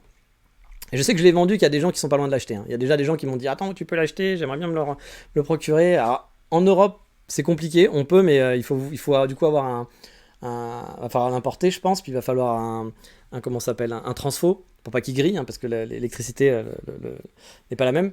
Donc c'est un peu chiant, puis ça devient un peu encombrant, c'est un peu relou, voilà, c'est pas forcément le truc le plus pratique. Mais au Japon, par contre, ça s'achète, c'est pas donné pour un toaster. Voilà. Je veux dire, quand parfois les gens me demandent le prix, qui disent mais t'as payé ça pour un toaster, je leur dis oui, j'ai payé ça pour un toaster, mais honnêtement je regrette pas. Voilà. Et après je peux comprendre totalement que t'aies pas envie de mettre autant d'argent dans un toaster. Voilà, ça me parle. Mais je regrette en aucun cas cet achat. C'est mon meilleur achat au Japon. Je ferai une vidéo un jour dessus, promis. Je lui rendrai hommage. J'ai envie de rendre hommage à Monsieur Mitsubishi pour ce toaster qui m'a fourni. Mais bref, voilà. Donc comme je disais, les pains en fromage ici, voilà, pour les Français, ça serait pas ouf. Hein, en France, on crierait au scandale. Mais là, voilà, dans mon petit toaster de l'espace, ça m'arrive de les grignoter ici ou là avec un grand plaisir. Voire même quand je dis ici ou là, c'est plus mon filet le paquet de 5, parce que j'ai du mal à m'arrêter, hein, c'est un peu comme une drogue. Toujours au supermarché, mais on les trouve aussi dans les combini, hein, ou drugstore en mode gâteau, il y a des genres de petits écoliers qui sont, avouons-le, qualitativement beaucoup moins bons qu'un vrai petit écolier. Voilà, moi j'aimais beaucoup les petits écoliers, hein, quand j'étais en France, quand j'étais enfant ou quand j'étais plus écolier, voilà. Et ils sont aussi beaucoup plus petits, hein. La taille, c'est... pas dire moitié moins, mais on diminue quand même pas mal. Mais le concept est un peu le même. C'est un biscuit avec du chocolat par-dessus. Sauf que là, à la place d'un écolier, vous avez un bateau. Donc, c'est les petits bateaux. Voilà. Ils n'ont pas pu à ça petit bateau parce que c'est une marque de fringues. Donc, j'ai plus aucune idée du nom. Ma copine me sort souvent régulièrement le nom en me disant tiens, tu peux me passer un truc. Et à chaque fois, je bug en disant putain, c'est quoi ce truc-là. Et après, je me rappelle que c'est que c'est les fameux petits écoliers japonais. Mais du coup, j'oublie tout le temps, donc je pourrais pas vous donner ce nom. Mais moi, c'est des gâteaux que j'achète voilà, chaque semaine. Ils sont bien sûr emballés individuellement, je vais y arriver, dans du plastique pour faire plaisir aux plus écolos d'entre vous. Voilà, c'est le Japon. J'avais fait un vlog aussi dessus sur Patreon, c'est un de mes plaisirs collectionnistes, car oui, ils sont forts en marketing japonais, vous le savez, c'est les Sakusaku Panda. Là aussi, rien de bien innovant, c'est un biscuit en forme de tête de panda kawaii, avec une face qui est face biscuit et une autre face en chocolat. Chaque biscuit a une tête différente, rigolote, et à chaque saison, il y a des spéciales. Voilà. Il y a la version à la fraise, la version matcha, la version caramel, la version miel, la version mangue, la version pistache ou je ne sais quoi. Du coup, j'en mange pas souvent, je dois l'avouer, mais dès qu'il y a un nouveau parfum, j'achète le paquet, je me fais avoir comme le con de consommateur que je suis. À savoir ici que les snacks de ce genre se mangent plutôt vite, parce que les quantités sont beaucoup moins grandes. Je trouve que le paquet de gâteaux français ou autres snacks français, il y a beaucoup moins de quantité habituellement.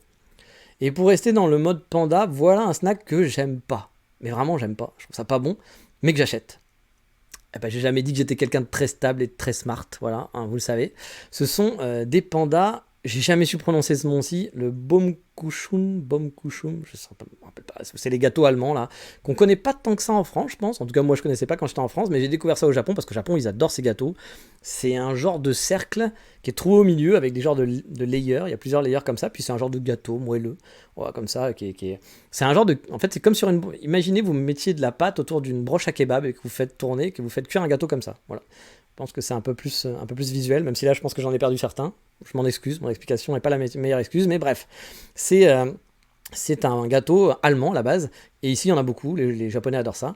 Et j'adore leur boîte, enfin là c'est un gâteau normal, vous le savez, plein de déclinaisons, mais il y a une marque qui fait ça avec des pandas, et j'adore leur boîte kawaii avec des pandas dessinés en gros dessus. Et le gâteau même est en forme de panda. Et en fait, j'avoue, j'ai pas compris pourquoi ce type de gâteau cartonnait, mais la forme de panda, ça je comprends pourquoi ça cartonne. Et bien sûr, au fil des saisons et des events, ils changent le packaging qu'on peut acheter à l'unité ou bien par pack de 3. Et si on achète un pack de 3, on a une jolie boîte en plus. Et je dois dire, le gâteau en lui-même a aucun intérêt. Franchement, il est pas bon. Enfin, ça n'a pas de goût. Même ma copine qui aime pourtant les trucs sans goût, elle est japonaise, voilà. Faut pas que ça soit trop sucré. Ça, vous savez que c'est un truc au Japon. Ça dépend des Japonais, bien sûr. Et moi, ma copine, par exemple, plus c'est sucré, moins elle aime. Alors que moi, plus c'est sucré, plus je trouve ça bon. Et du coup, elle, même celui-là, elle aime pas trop. Mais par contre, on adore acheter à cause du packaging. Et je sais, c'est moche, on se fait avoir, c'est totalement con. On les mange quand même. Mais ça nous est arrivé quand même, je vous dis, on les mange. Ça nous est arrivé d'en jeter parfois parce qu'on les oubliait ou c'est le genre de truc que tu manges quand t'as vraiment plus rien à manger. Puis vu qu'ici c'est facile d'aller dans un combini, tu peux facile dire oui, bon, je vais attendre. Puis on a passé les dates de péremption quelques fois avec ces gâteaux, malheureusement. Et vous l'avez compris, à force, mon corps est constitué de 90% de sucre, les 10% restants étant de l'eau et un peu de muscle, voilà, pour pouvoir marcher quand même, il en faut. Je suis donc pas du tout snack salé. Pourtant, ici, vous pouvez vous trouver votre bonheur. Ils ont autant de variétés de snacks salés que sucrés, voire même plus, je pense. Je pourrais pas vous conseiller là-dessus, parce que c'est vraiment pas mon truc. Et puis ça n'était pas en France non plus, j'ai jamais aimé les snacks en France. Le seul truc que je tolère, c'est les chips. Et encore, ne mettez pas de goût barbecue, guacamole, pizza, gingembre, je sais quoi. Moi, les chips, c'est des chips. Les chips, c'est nature, du sel, et c'est tout. Voilà, ça s'arrête là.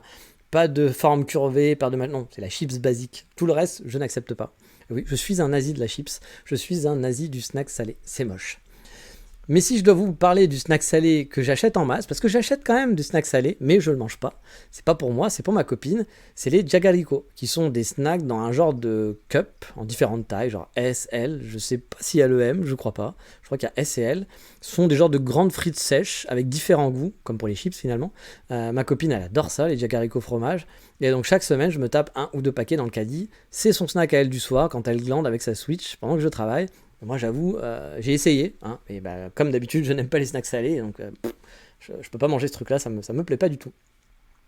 Et il m'arrive aussi de manger des melon pan. Alors, vous savez ce que c'est les melon pan, si vous connaissez le Japon un petit peu, c'est une genre de brioche sucrée au-dessus en forme de melon. Voilà, en forme de melon, pas vraiment en forme de melon, mais voilà. Et donc on appelle ça un melon pan. Souvent qui sont fourrés à rien, mais parfois ça arrive qu'ils soient fourrés.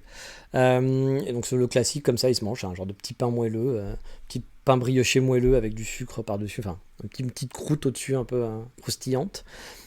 Et ça m'arrive de manger de temps en temps des melon pan au chocolat par exemple. En tant que touriste, j'ai mangé beaucoup de melon pan quand je venais ici en vacances, parce que c'était le Japon, c'est le truc qu'on voit dans les animés, etc. Donc tiens, je vais tester les melon pan, puis c'est sympa. Puis finalement, j'aime pas tant que ça, j'en mange pas souvent, c'est pas forcément mon truc ici quand j'habite ici. C'est comme il m'arrive de manger aussi des mochi hein, de temps en temps ou des dango, mais plus souvent ça va être quand je me balade quelque part en vacances, en mode touriste, que vraiment m'en acheter pour la maison et grignoter à la maison. Finalement, je mange pas beaucoup de pâtisseries purement japonaises. Par contre, il m'arrive souvent de m'acheter des pâtisseries de supermarché, même si elles sont pas toujours super qualité, il faut l'avouer, hein. Mais du cannelé au tiramisu, à la masse au chocolat, la mousse au chocolat, la masse au chocolat. Qu'est-ce que ça, c'est une masse au chocolat? Peut-être un concept. Donc la mousse au chocolat, ou bien encore des cheesecakes, hein, ou des tartes différentes. C'est vraiment pas ce qui manque. Donc moi, je me rappellerai toujours de ce premier voyage au Japon, quand j'avais parlé à mes potes que j'allais venir au Japon, puis sachant que je mange pas de poisson, que je suis hyper difficile, etc. Tout le monde m'avait dit, mais tu vas mourir là-bas, qu'est-ce que tu vas manger? Franchement, vous inquiétez pas. Pour les gens qui aiment le sucré, il y a moyen de manger des trucs lambda de supermarché comme on a en France. Et il y a moyen de se péter le bide à manger des trucs sucrés qui sont pas japonais. Voilà, donc si vous êtes vraiment très difficile, parce qu'il y a des gens par exemple qui peuvent adorer. Genre, on peut aimer le Japon et on peut ne pas aimer la bouffe spéciale japonaise. Par exemple, on peut ne pas aimer le natto, moi je mange pas de natto. On peut ne pas aimer les mochi, on peut ne pas aimer les ramen, les tonkatsu, je sais pas quoi. Vous arriverez à vivre au Japon. Hein. S'il y a plein d'autres trucs au Japon qui vous bloquez pas, on vous dit ah oui, mais moi la bouffe, comment je vais faire parce que j'aime pas la bouffe japonaise. Mais les Japonais, ils bouffent comme nous. Hein. C'est-à-dire, quand t'es en France, tu manges pas du bœuf bourguignon tous les jours. Tu manges des pizzas, c'est pas français, c'est pas japonais, enfin c'est pas français les pizzas, tu vas manger quoi? Tu vas manger un hamburger, c'est pas français, tu vas manger quoi? Tu vas manger des sushis, c'est pas français, et tu peux ne pas manger vraiment français en vivant en France. Rien ne t'en empêche. Bah, au Japon c'est pareil, donc ne soyez pas bloqués, parce que ça m'est déjà arrivé de rencontrer des gens qui se sentaient un peu bloqués pour ça, et j'ai envie de dire les gars, vous inquiétez pas, hein, vous allez pouvoir... Et après, il y a d'autres gens qui vont dire, ah oui c'est dommage, tu vis au Japon et tu manges pas de ramen, qu'est-ce que ça peut vous foutre? Genre, Enfin, tu peux penser que c'est dommage, hein. Mais si le mec il est content en vivant ce qu'il vit, genre, ça te fera un ramen en plus pour toi, voilà, très bien, laisse-le tranquille. Donc voilà, pas d'inquiétude, voilà, faites ce que vous voulez et vous pourrez manger comme vous avez envie, il n'y a aucun problème là-dessus. Ah puis j'oubliais, un classique aussi c'est le chocopaille, qui est genre de... Bah, je sais pas comment le décrire, mais on a genre deux couches de biscuits moelleux avec de la crème un peu au milieu, enrobée d'une coque au chocolat. C'est donc un genre de fondant et craquant. Oui, on a repris encore l'accent à la con, comme dirait l'autre. Hein, c'est fondant et craquant. C'est un gâteau classique. C'est pas, je me roule pas par terre là-dessus, mais je veux dire, ça ressemble un peu au gâteau de chez nous, donc du coup, ça passe. Voilà, c'est pas mauvais. Puis il y a des Oreos aussi. Pendant très longtemps, j'ai acheté des Oreos ici. Ça se trouve facilement. Bref, il y a de quoi se faire plaisir. Il y en a plusieurs aussi qui sont en mode paquet de biscuits, là, des chocopailles, de petite ou moyenne taille. Et puis il y a aussi à l'unité, qui sont plus genre en mode mouse costaud, quoi, qui vont être un peu plus gros, puis avec un peu plus, je sais pas, un peu plus de mousse, un peu plus de crème, etc. Et j'avoue, ceux qui vont être plus craquants, le chocolat va être vraiment plus de meilleure qualité, on va dire. Et j'avoue que ceux-là, c'est mes préférés. Hein. Je préfère ça que les paquets de gâteaux de chocopaille. Et bien sûr, là aussi, hein, vous le savez, c'est le Japon. Japon oblige. Suivant les saisons, c'est le pays du marketing, donc vous allez avoir tel ou tel truc. Ce qui est un peu chiant avec ce côté du marketing, c'est que parfois il y a un truc que vous aimez bien. Le problème, c'est que vous pouvez en profiter que 2 semaines, parce qu'après, il va y avoir la nouvelle version qui va arriver, et du coup, bye bye. Je me souviens d'un choucrim, oui, choucrim, ça me fait mal au cœur de dire ça, qui était genre menthe chocolat au 7-Eleven. Putain, tous les soirs, quand j'ai découvert ce truc-là, j'en achetais un, c'était en 2018, là, quand j'habitais là. Et quelle fut ma tristesse quand ils l'ont remplacé au bout de 2 semaines, parce que c'était fini, et j'ai pas noté la période de quand ils avaient fait ça. Et du coup, maintenant, je l'ai jamais revu depuis, ce fameux menthe chocolat choucrim. Parce que je passe pas non plus tous les jours en combiné à regarder putain qu'est-ce que c'est quoi la nouveauté, parce que j'en suis pas là encore, hein. Mais j'avoue que j'aimerais bien retomber un jour sur celui-là, parce que qu'est-ce qu'il était bon, ce chou à la crème menthe chocolat, une tuerie. Mais bon, voilà. Moi en tout cas, il y a quand même moyen de se faire plaisir dans ce pays du marketing et ce pays des gâteaux. Bon, après, je vous parle pas aussi de tous les gummis, les bonbons. Là aussi, c'est le pays du kawaii à outrance.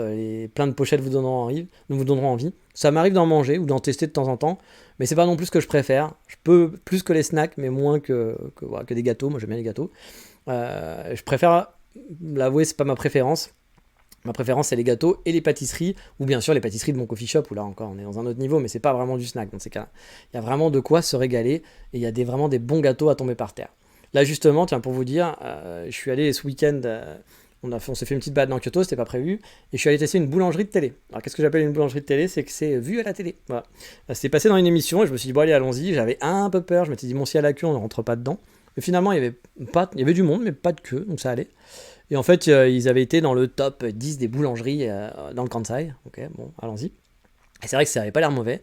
Je me suis acheté un chausson aux pommes. Là, par contre, ça fait longtemps que j'avais pas vu de chausson aux pommes, donc qui était très bon. Voilà, un très bon chausson aux pommes. Et puis leur spécialité, c'est une genre de comment dire, un cake moelleux avec une crème fourrée à l'intérieur, voilà, crème pâtissière, et puis en forme de coquillage, voilà, en forme de madeleine, donc pour les madeleines originales, hein, vous savez, la madeleine originale était une forme de grosse coquille Saint-Jacques. Et donc, du coup, on a acheté ça, on a pris un chacun, et franchement, c'était super bon, et sachant que cette bakery, boulangerie, pâtisserie, est à 10 minutes de chez moi. Bon, bah, il y a des chances que j'y retourne. Ils avaient des donuts qui me faisaient de l'œil aussi, qui avaient pas l'air dégueulasses. Et oui, Team Donuts, je vous en ai déjà parlé. Et à mon avis, qui avait l'air quand même, alors je les ai pas testés, mais juste de visuellement, avait l'air quand même largement meilleur que les meilleurs donuts de Kyoto chez Coed Donuts. Voilà. Donc je vais retenter ça, et puis j'en parlerai sûrement à un moment donné. Sur Patreon, je mettrai le lien comme d'habitude, hein. Pour ceux qui suivent sur Patreon, vous savez, de temps en temps, régulièrement, j'essaye de faire un post tous les 2 jours. Soit je vais poster une vidéo d'un truc que j'aime bien, soit je vais poster des adresses de cafés, de pâtisseries, de lieux que j'aime bien, etc. Donc j'essaie de vous partager tous les trucs dont je parle, de vous remettre un peu, ou même des trucs que je parle pas, de remettre des adresses. Donc celle-là, je vous la mettrai sûrement. Voilà. Peut-être qu'un jour je ferai un boulangerie tour, comme je fais des coffee shop tours, je ne sais pas. Ça pourrait être intéressant. Mais en tout cas, voilà, cette bonne boulangerie là que j'ai découvert et que je pense que j'y retournerai, sauf si le vu à la télé fait son effet bientôt et que ça devient l'enfer. Espérons pas, parce que après, dans ces cas-là, effectivement, tu peux plus y aller, quoi. Les trucs, ils ont pas l'air d'être en mode on ferme une fois qu'on n'a plus. J'ai l'impression qu'ils font un peu en continu, donc ça, c'est l'avantage. Mais bon, à voir. Mais bon, voilà. Donc, moi, j'ai toujours aimé grignoter. Et les snacks sucrés, quand je repense à cette phrase de mes amis, comme je vous dis, hein, qui me disaient qu'est-ce que tu allais faire, ça me fait toujours. Qu'est-ce que tu allais manger ici au Japon, ça me fait bien rigoler maintenant, parce que honnêtement, je me pète le bide, comme on dit. Bref, pour les gourmands, je peux que vous encourager à tester les snacks sur place, que ça soit salé ou sucré. Il y a de tout. Il y a des trucs vraiment très chelous. Il y a des trucs franchement pas bons aussi, hein. Il y a des bonnes surprises ou des trucs qui seront peut-être une future addiction pour vous. J'avoue qu'au niveau des biscuits, des supermarchés, des desserts, la France est quand même bien au-dessus, à un niveau qui est au-dessus, hein. Quand vous allez acheter des paquets de gâteaux, c'est quand même meilleur, les paquets de gâteaux en France en général. Pour autant, vous pouvez quand même vous faire plaisir, et puis il y a des trucs très chelous, puis il y a des trucs qui sont sympas, des trucs qui sont marrants, que vous allez acheter juste pour le marketing, et franchement ça marche, ça fonctionne bien. Puis les biscuits salés, il y a des trucs vraiment très bizarres, genre il va y avoir des, comment on appelle ça, des ebi, j'ai plus le mot en français. Un truc qu'on trouve dans l'eau au Japon, dans la mer. Je sais plus. Mais voilà, ça va être des genres des ébis écrasés, ou genre comme du poisson écrasé. Et ils en font des galettes de snack à manger. Ma copine adore ça. Moi, quand je regarde ça, je fais. Puis quand je vois l'odeur, je fais. Mais bon, parce que j'aime pas le poisson. Mais essayez tous ces genres de trucs. Je pense que vous allez trouver votre bonheur et découvrir des nouvelles addictions très facilement quand vous irez au Japon. N'hésitez pas à essayer. Mais pour les pâtisseries de boulangerie, par contre, et les cafés, il y a quand même du bon niveau, hein. Quand je disais qu'en France, voilà, les paquets de gâteaux sont meilleurs en France, je trouve, qu'au Japon, en général. Pour les cafés et les boulangeries, alors oui, bien sûr, j'avais eu un débat avec quelqu'un qui n'était pas du tout d'accord, justement, en mode je sais, toi tu sais pas. Ça m'agace assez rapidement. Tu as le droit d'avoir ton avis, hein, mais encore une fois, c'est ton avis personnel, ça s'arrête là. Mais pour moi, mon avis personnel, c'est qu'effectivement, tu vas trouver plus de bonnes boulangeries avec du bon pain ou des bons gâteaux en France, c'est sûr. Mais pour autant, il y a du très bon pain, il y a des très bons gâteaux au Japon, dans les grandes villes, sans problème. Tu peux te régaler, ou dans les cafés, tu peux trouver des très bons gâteaux. Moi, il y a plein de coffee shops en France où les gâteaux sont pas bons. C'est des trucs surgelés, c'est des trucs, ça a pas de trucs fifou. Au Japon aussi, hein, il y en a plein où les trucs sont pas bons. Mais il y en a où c'est vraiment des bonnes tueries. Et je me souviens que ce débat, c'était ça, c'était la personne, c'était pas sur les gâteaux, c'était sur le pain, qui disait non, en Japon, il n'y a pas de bon pain. C'est pas comme en France. Bah, je suis pas d'accord. Oui, t'en as moins, tu vas trouver moins de bonnes boulangeries avec du bon pain, c'est vrai, mais il y a quand même des boulangeries qui font du pain qui n'ont rien à envier à la France, et que tu peux les trouver, et que c'est pas non plus, ça sera plus cher qu'en France, c'est sûr, mais ça va, ça passe. Donc bref, encore une fois, moi j'aime pas trop être arrêté en blanc et noir, mettons du gris, voilà, je dis pas qu'il a tort, hein. Effectivement, ça sera plus simple de manger du bon pain en France, pas de problème. Mais de là à dire qu'il n'y en a pas au Japon, ou très peu, que c'est très compliqué, non, pas très compliqué, enfin... Sauf si tu habites dans une toute petite ville, un petit village japonais, oui, c'est plus compliqué. Si tu habites à Tokyo, à Kyoto, Osaka, t'arrives pas à trouver une bonne boulangerie, mec, c'est que t'es pas doué. Enfin, c'est...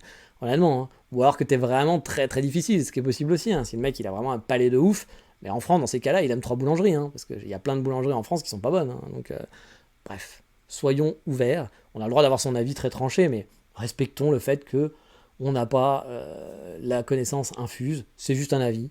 Voilà. Et puis après, encore une fois, on est différents, hein. Peut-être que lui, le pain qu'il trouve super bon, moi je vais le trouver pas bon, et inversement. Le principal, c'est quoi? C'est de se faire plaisir soi-même, tout simplement. Mais allez, sur ces bonnes paroles, je vais en rester là pour cette semaine. Donc peut-être la semaine prochaine, je sais pas encore quel sera le topic, on verra. Mais peut-être que je vous ferai le topic sur les Français qui partent. Tiens, ça changera un petit peu. Vous faire un topic balade, mais j'ai pas fait de vraies grosses balades dernièrement, donc j'aurai pas un truc à vous faire vraiment découvrir. Donc à voir. Mais là, le Français qui partent à l'étranger, je pense qu'il y a des petites. Je vais essayer de me renseigner, poser 2-3 questions à les personnes qui sont en allées là, puis avoir un peu des infos, puis un peu vous expliquer, parce que ça peut aussi vous permettre de. Je pense, je vous l'ai souvent dit dans les podcasts, hein, pour ceux qui préparaient leur envie de vivre au Japon, faut pas idéaliser le pays. Ça, c'est vraiment quelque chose que je raconte toujours, parce que il y a plein de mauvais côtés ici, mes mauvais côtés seront peut-être pas les vôtres, mais vos mauvais côtés seront peut-être pas les miens. Voilà, on a des vies différentes, des ressentis différents. Peut-être que même vous aurez pas de mauvais côté, que vous vivrez parfaitement, puis que tout vous plaira. C'est possible aussi. Hein, l'un n'est pas impossible. Mais par contre, il faut vraiment garder en tête que quand on vient immigrer au Japon, c'est quand même difficile. C'est beaucoup de complications, des choses qui peuvent être simples au début et puis être compliquées à la suite. Par exemple, moi, je me vois bien continuer de vivre ici, mais je ne sais pas comment je vais évoluer avec le temps. Peut-être qu'il y a des choses qui vont être pesantes pour moi, ou il y a peut-être des choses aussi qui vont me forcer à partir, parce que j'aurai pas le choix. Et puis là, tous ces gens qui partent, ils ont des raisons. La personne qui part parce qu'elle divorce, il y a des raisons. La personne qui part parce que le boulot est insupportable, vous allez me dire oui, il aime le Japon, le boulot, ça va. Ouais, mais le boulot, vous y passez 8 à 9 heures par jour, beaucoup plus que finalement le temps libre que vous avez au Japon. Donc même si vous kiffez votre vie au Japon, le boulot, c'est pesant, quoi. Quand vous avez un truc que vous aimez pas à longueur de journée, ça peut être pesant. Donc les gens qui partent pour des raisons économiques, en se disant le Japon est un pays qui s'appauvrit, puis c'est vrai, on ne sait pas ce que va devenir, mais je pense pas que le Japon est un bon choix économique pour venir immigrer.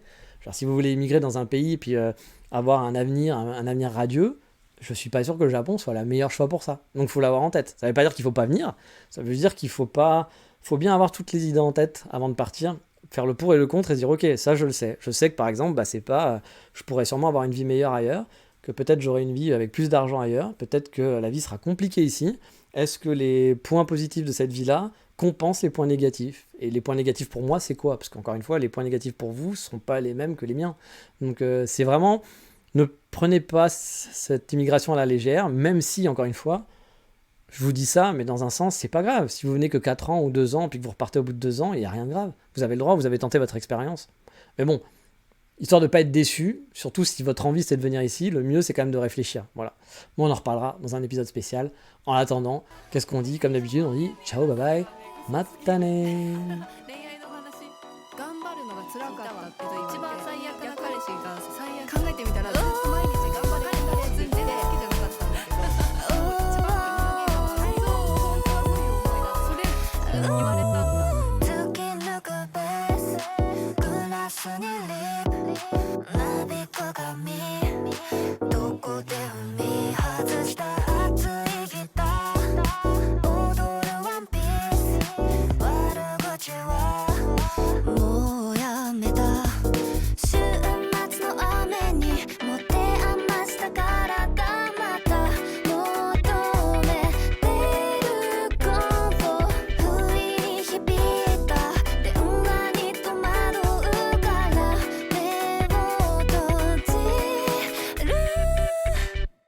もう泣かない。キラリキラ